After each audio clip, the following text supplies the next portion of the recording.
Love's Unfolding Dream. This movie focuses on a young lady, Belinda, with a dream to be a doctor in a time when women were not seen as anything more than homemakers, wives, and mothers, but not a doctor. Belinda is a natural caregiver. If she found anyone in pain, she would quickly examine and offer a solution. She gathered all this knowledge from the medical books she's been reading. She went to check on her father, the sheriff. Her father informed her of an opening for a medical assistant job at Dr. Jackson's place. She ran immediately before anybody could take the spot. Reaching the doctor refused to hire her. The doctor does not believe women should be doctors. The doctor reminds her that one day when she finds the right person, she's going to want to get married, and then she will have to leave the profession. Then what's the point? But Belinda insists that this is her calling, this is her destiny, to be a doctor. It's a calling from God. The doctor still refused to hire her. She sat disappointed outside the clinic as the doctor drove off to go see another patient. A new guy arrives in town, Drew Simpson. Drew has come to take over his uncle's property. His uncle Grant Simpson died, and Drew is the only descendant who is supposed to inherit the property. So when he arrived in town, he went straight to the sheriff's office, finding Sheriff and Mr. Davis in a deep conversation, chatting about life. When Drew inquired of the whereabouts of the property of his late Uncle Grant, Mr. Davis, the sheriff's father-in-law, happens to have been a very good friend to the late uncle for Drew, Mr. Grant. So he offered to take Drew there on the property himself. They reached the property. It was completely destroyed. The house has not been occupied in so long.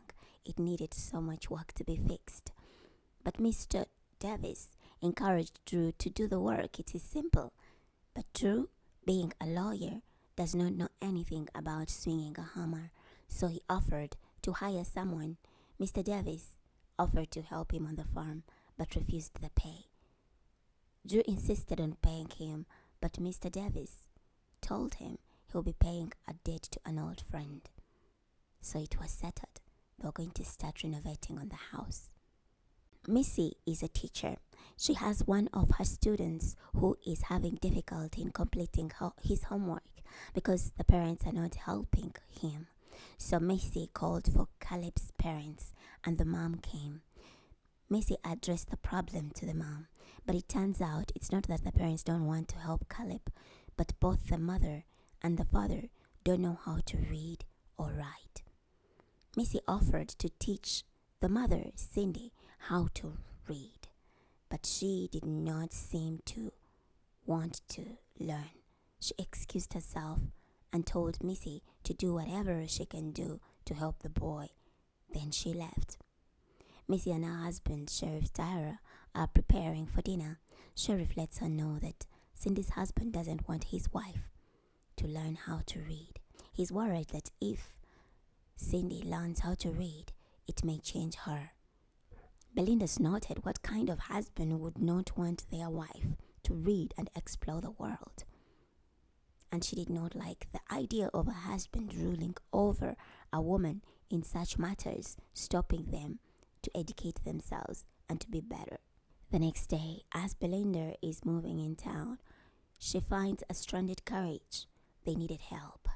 It was Mrs. Stanford. She had had a stroke. They didn't know what to do. They were asking if they could see any doctor in this place.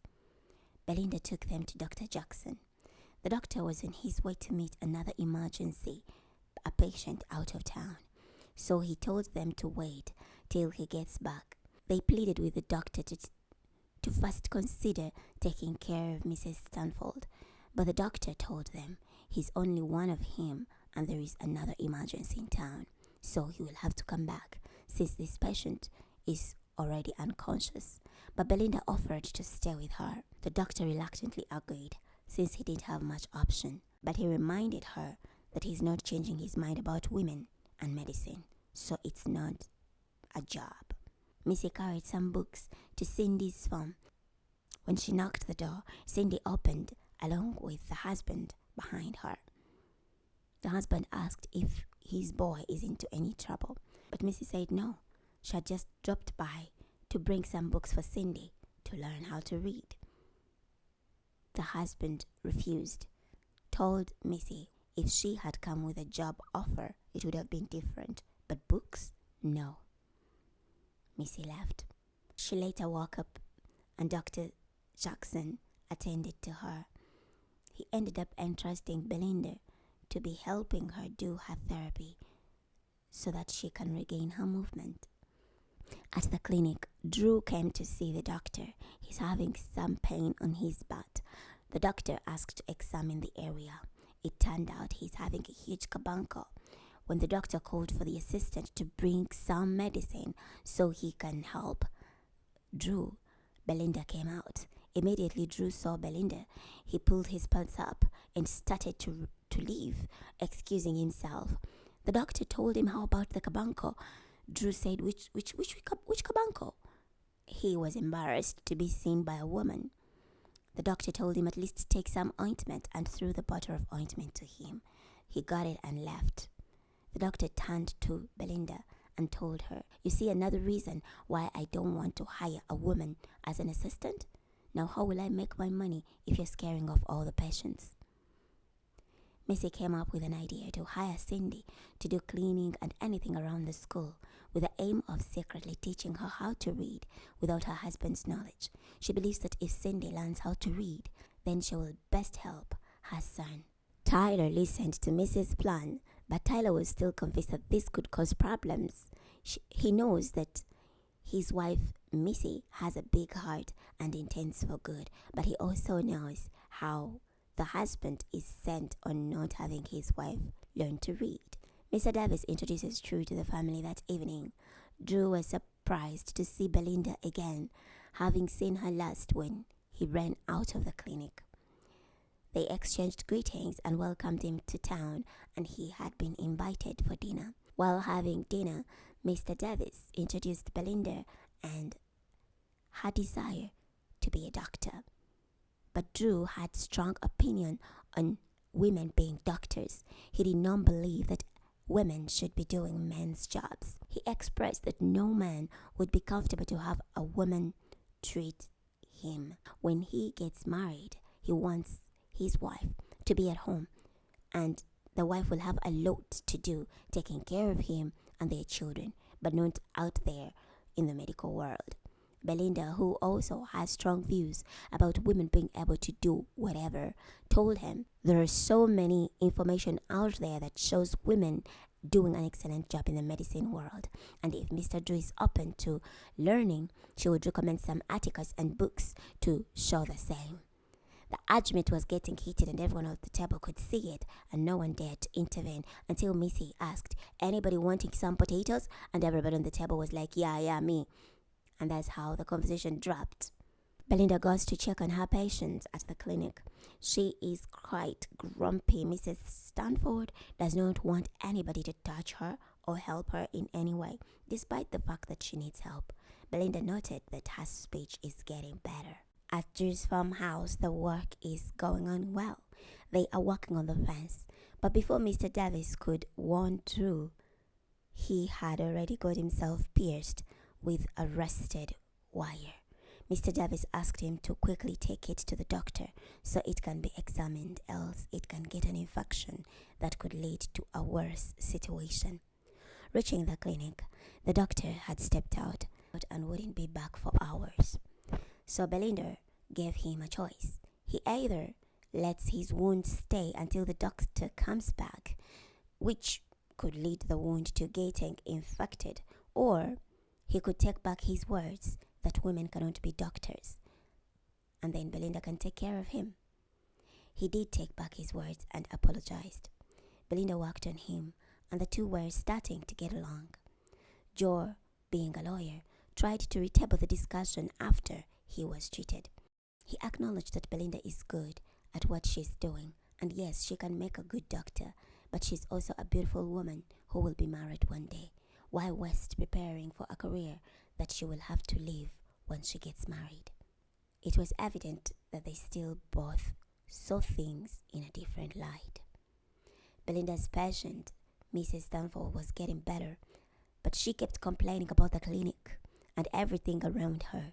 But since she was getting better already, the doctor released her to go back to her hotel as long as she can take Belinda along as her caregiver. Taylor brings lunch for his wife, Missy. She found her teaching the class, and among those seated learning was Cindy. Her husband reminded Missy helping Cindy learn to read without Cindy's husband's knowledge might bring her problems. But he also acknowledged his wife's big heart. Stanford complains that about the hotel.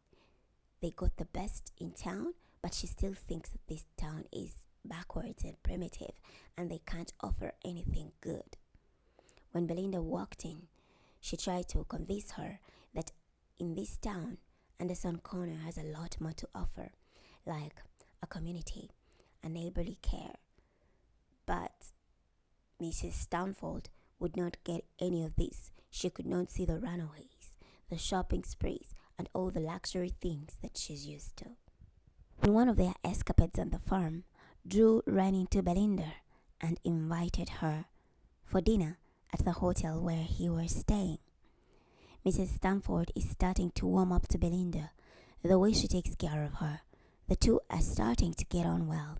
Mrs. Stanford putting in more effort in the therapy that Belinda is giving her.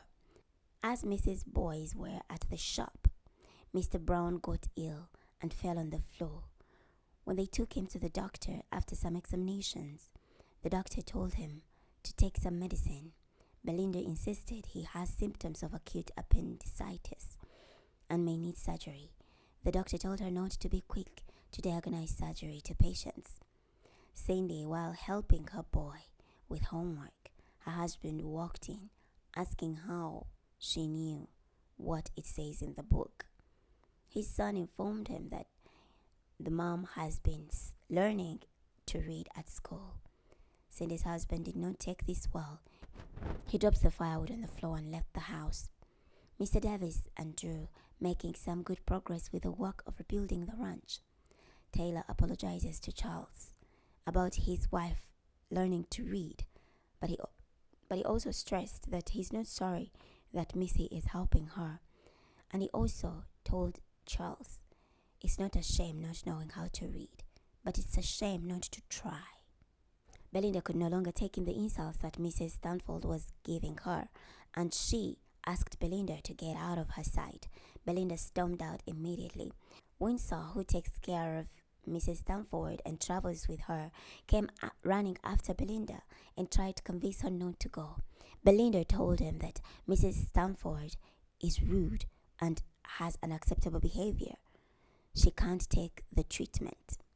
Wisconsin explained to Belinda the situation in regards to Mrs. Stanford and how she used to be a very kind and generous woman before tragedy hit her and she experienced the loss of all her children, and the pain she endured changed her. Belinda, feeling compassionate, went back and apologized to Mrs. Stanford. She still was feeling proud. She still couldn't understand why Belinda is back. She asked if it has something to do with Wisconsin running after her.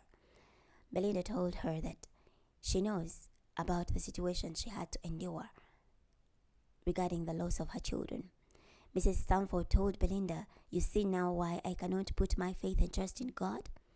But Belinda insisted that no, the more reason why you should put your faith and trust in God. Davis gets Charles a job to help Drew finish his renovation. As they worked, Charles asked Drew about the law in regards to adopting Cindy's child from the previous marriage. The child they have at home was from Cindy's previous husband, who is now in jail. Drew promised to help him draft adoption letters that can be dropped off at the biological fathers for signing. The time for Belinda and Drew's dinner came, and the two had a good time.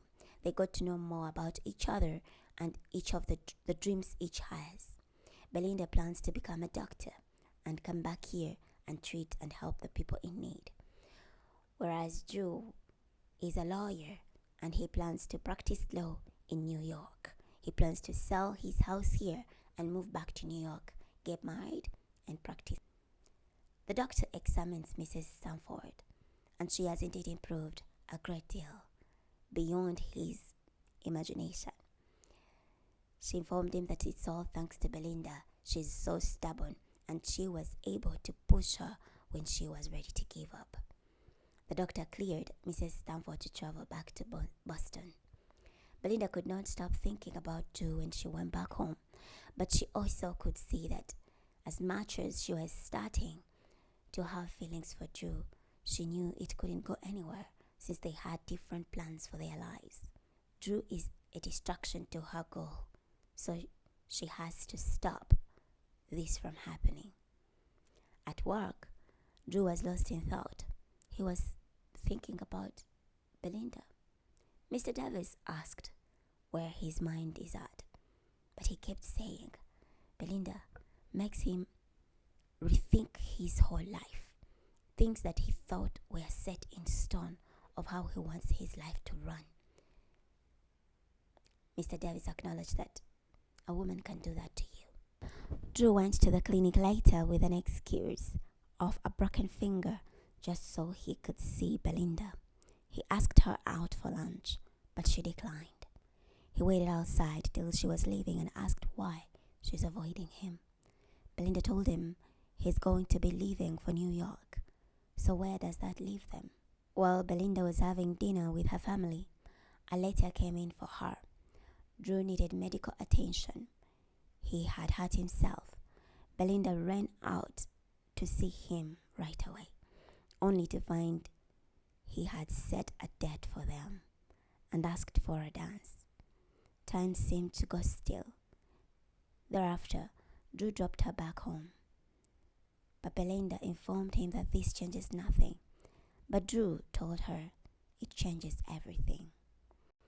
Belinda meets Mrs. Stanford, who is getting ready to go back to Boston. She extends an invitation to Belinda to go with her back to Boston so she can take her to those orphanages where she grew up so Mrs. Stanford can help out.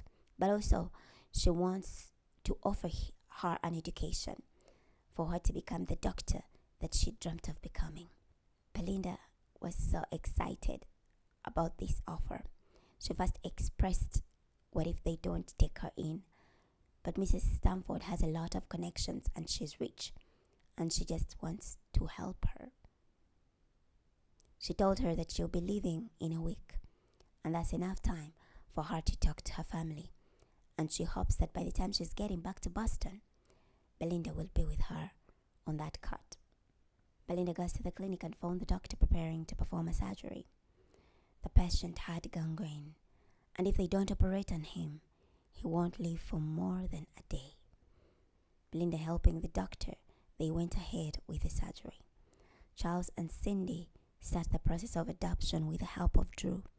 Charles couldn't sign the papers, so he placed an X on there. After Drew left, Charles and Cindy talked. Cindy could not understand why Charles does not want her to read. Charles expressed his fears that if she's exposed to what's out there in the world, she may find someone better. But Cindy assured Charles that he's the best man that she has ever met. Eventually, Charles too wanted to learn to read. At the clinic, the patient woke up, didn't know his leg had been cut off. He got up so scared and started calling for his wife Cora. Belinda was the only one attending to him. He tried standing to move. Belinda tried stopping him, asking him to stay still, but he was much stronger. He got off the bed and fell on the floor. The doctor walked in, helped him back on the bed, and tried to calm him down. But in the process, Jonas breathed his last. This hit Belinda so hard. She couldn't stop blaming herself for the death of Jonas. When she reached home, her grandmother tried to comfort her, but she could not shake off the sight. Watching a person, she was convinced she's not meant to be a doctor. She went to see Mrs. Stanford, told her about the death that she caused. Mrs. Stamford tried to convince her that it was not her fault, but she could not. Mrs. Stamford drove by the doctor and asked him if she told the poor girl that that man's death was on her hands. The doctor was shocked to hear this and said no. Then Mrs. Stamford asked him, "But did you tell her that it's not her fault?" Drew's house is finally finished. He gives an offer to Charles and asks him to take his house and buy it for himself. Charles said he doesn't have the money, but Drew told him that he will loan him the money and he can pay as he is able to, because he gave him the joy of practicing law. So he wants to do this for him as a reward for doing a great job on building the house and also for giving him the joy of practicing law. Charles could not deny such a great offer. Belinda went to the clinic, wrote a letter for the doctor, apologizing and letting him know that he was right. After all, she can't be a doctor. In town, a woman needs help.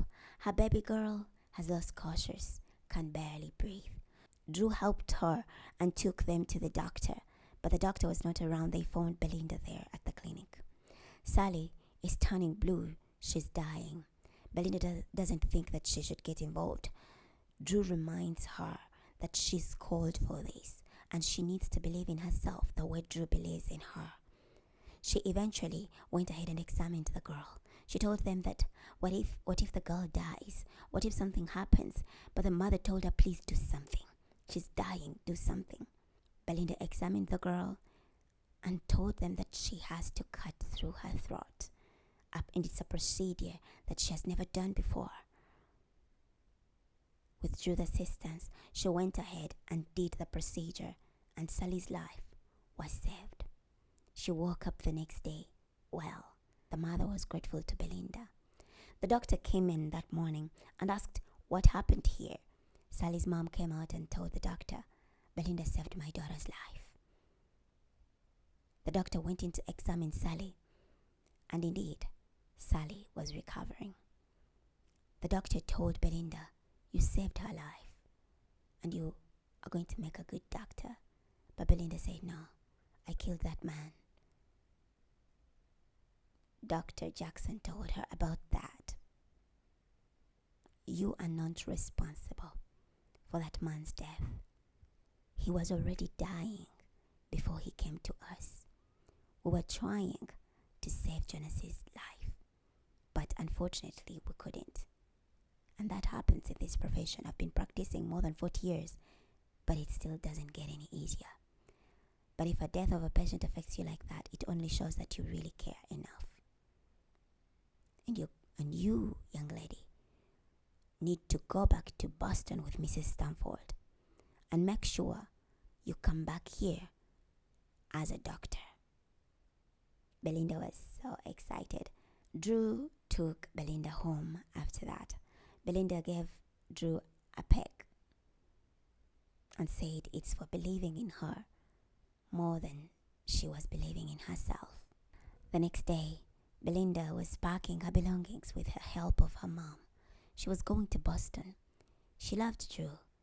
As she talked to her mom, she told her she loves Drew, but she also knows that they can't work. Drew came to say goodbye to Mr. Davis. He inquired of Belinda, who was already on the station heading to Boston. Mr. Davis told him of how he had to pursue Myrtle. She had boarded the wagon to go back. When you love someone, you don't let them go. Drew decided to go after Belinda. He told her he will practice law in Boston while she studies, and when she's done, he will come back here with her and practice from here. Then he proposed marriage. Mrs. Stamford told them to go ahead. They can always get the next train to Boston. The two got married in the presence of their loved ones. Thereafter, they said goodbye to the family and siblings and headed off to Boston. The end.